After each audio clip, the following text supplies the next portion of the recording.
Uzodinma, a very, very quick one. In my Tiger Base in a hair trendy because of human rights violations, Bobo Tibo, na Henden Kozo. I told him you go to Tiger Base today. Because I won't take a Kuroku Tiger Base. Oh, no, no, Imo State Gama, Namona Tiger Base, a Gujeleji Wajembas. In the kind of Arad and Arodia, and the detention of people and the violation of people's rights and the media. So I will come to but actually, you go to Shaba. Shaba Funem Yabo Adamu Shaba Boyoga. You know, as an CSO na government house. No CSO na government house. You know. Let me start like this. Oh, a case in on track for the past 3 weeks. A case of a young man about in a Tiger Base because of business transaction. Yana another person numere. A business transaction, yana another person, they brew the change or whatever. So the business transaction went wrong. So the only one Shaba, now run a government house. Shaba brew this young man. They brew this young man. That guy had almost 2 months na Tiger Base. Bell the guy. With Ejubego. You know? Ebelo tell that guy. That guy apota. Before you know it, I see the boy be adon when he had to before you know it, piam. Ebuda had the guy again. Subu na Tiger Base. Until the family reached out to me. All the second one on na Tiger Base like the family reached out to me. So I had to call Ala. Say what is wrong? What is the problem? Why will you people be handling a civil matter? Are you people EFCC that recovers debt? So yeah, so Shaba now no order. Of course we know. We know that the Shaba when had a problem. Ye digola a mega arrest. Once again a Shaba mo somebody magi mashaba use Shaba. Oh, Tiger Base, so. And the Shaba na here get here commissioner of police in Ebu. No. Shaba on his own is a commissioner on his own. He is his own CP. On a hair gent, on a hand, no the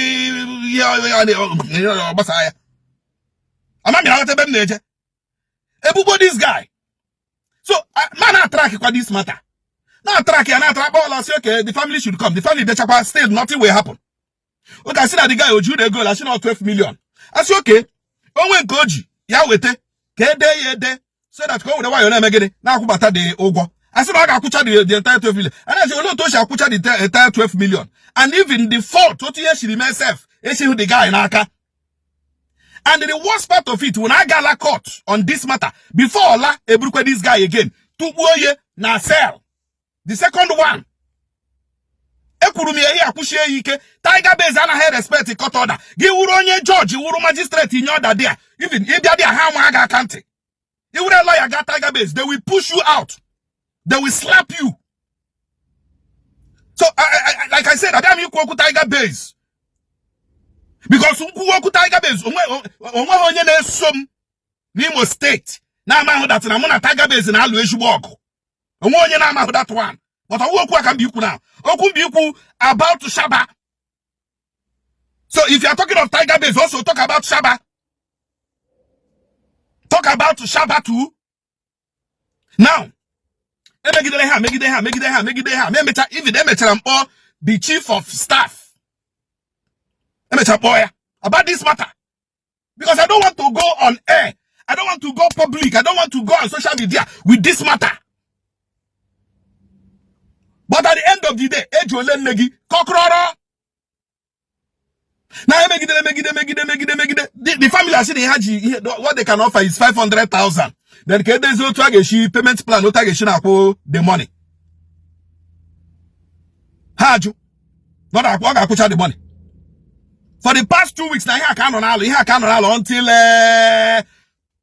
yesterday or so.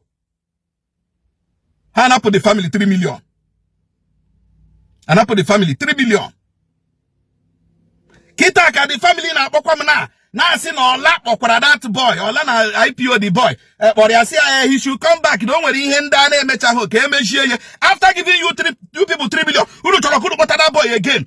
To go here na Tiger base. All you know because Shaba is not yet satisfied. Ola, you want to satisfy Shaba to your detriment. See how you are trending, Ola. See how you are trending. Is it good for you? Is it good for you? See how you are trending. People are using you to trend. When they use you finish, they will use you and you will be the one trending. You want to satisfy Shaba? This boy again. What about this boy again now? Kuboku again on a Tiger base. That the boy that has spent almost close to 1 month. After spending almost 2 months, the first one you cannot spend the other 1 month. Spend the Kuboku again. Go spend the like another 3 months till 2026. But I didn't go to a Tiger base. And what the hell do you know? I want counter whatever now make up unumege to show that you know when you megano. I can get it. But I'm gonna soon one day be one day. Oh, monkey go market, you know go return.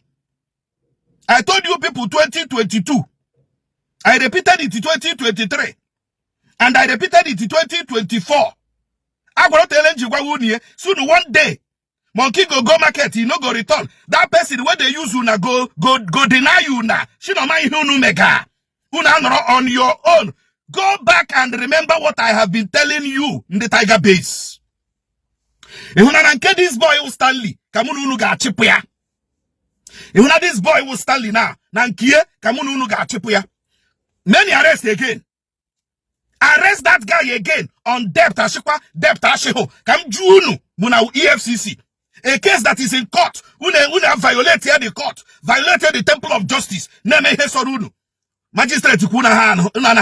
Judge kuna hano. Ndelo ya duna kwa ha kama hora. Chopo ha. Kwapo ha from the gate. Nanke this guy can you mununi ye jeta. Ofanyo na. Okwananke this boy will Stanley. Nankiye kamununi ye jeta. Ofanyo na. That boy again. Una na weara.